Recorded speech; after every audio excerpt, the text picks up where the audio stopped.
लालू यादव जब बिहार में राज किया तो उन्होंने राजनीति की परिभाषा ही बदल दी। उसका सिर्फ एक कारण था, राजनीति का अपराधीकरण। और लोगों के दिमाग में ब्रांडिंग हो गई कि अगर राजनीति में आना है तो अपराधी होना जरूरी है।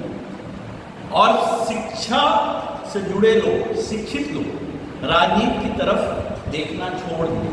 लेकिन अब परिस्थितियां बदली, क्योंकि समाज में अगर परिवर्तन करना है तो कहा जाता है कि सिर्फ और सिर्फ एक ही हथियार है जिसके द्वारा समाज में परिवर्तन किया जा सकता है, वो शिक्षा।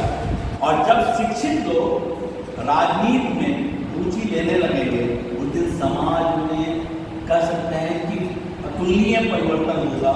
और इसी सोच को रखते हुए शिक्षा में परिवर्तन हो रहा है। आपकी सरकार है, शिक्षा के क्षेत्र में कहा जा रहा है कि आज भी बिहार पिछड़ा हुआ राज्य है। उसके कुछ कारण हैं। कारण ये है कि जब बिहार हमें मिला था, बिहार जब कब तक कोरोना रोएंगे बिहार जब हमें मिला था? नहीं, साल पहले मिला। मैं आप सही कह रहे हैं, 20 साल पहले मिला। लेकिन कहा जाता है, कहा जाता है, कोटेशन कही जाती है, Rome was not built in a day.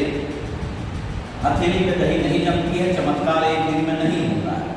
और बिहार में 20 साल में परिवर्तन हुआ है। जहाँ चरवाहा विद्यालय हुआ करते थे, आज वहाँ स्कूल है। जहाँ आप कहते हैं शिक्षा में परिवर्तन नहीं है, आज भी मैं आपको खुल के कर रहा हूँ, इस चीज़ों का मूल्यांकन कर लीजिए। आज भी यूपीएससी में हम हैं, सिविल सर्विसेज में हमारा वर्चस्व है। आज भी कोटा में जितनी भी आईआईटी संस्थान चलती हो सकता है संस्था का मालिक कोई और हो, लेकिन उस संस्था का डायरेक्टर एक बिहारी है, उस संस्था में पढ़ाने वाला एक बिहारी है।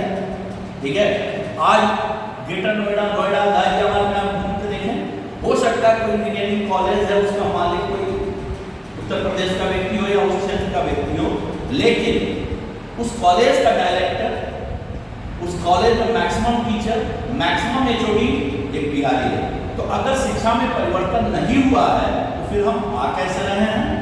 अगर बदलाव नहीं हुआ तो हम इस लेवल पे काम कैसे कर रहे हैं? चलिए आगे हम बात करना चाहेंगे, पेंशन को लेकर चर्चा करेंगे।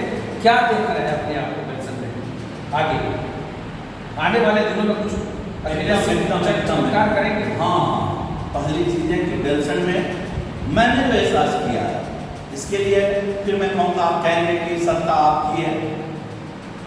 माननीय नीतीश बाबू में कोई कमी नहीं है, माननीय मोदी जी में कोई कमी नहीं है, माननीय चिराग जी में कोई कमी नहीं है। हमारा जो नेतृत्व है वो बहुत अच्छा है, ईमानदार है। कमी कहीं निचले स्तर पर होती है, प्रतिनिधि स्तर पर होती है। तो बदलाव प्रतिनिधि स्तर पर जरूरी है, पार्टी स्तर पर बदलाव की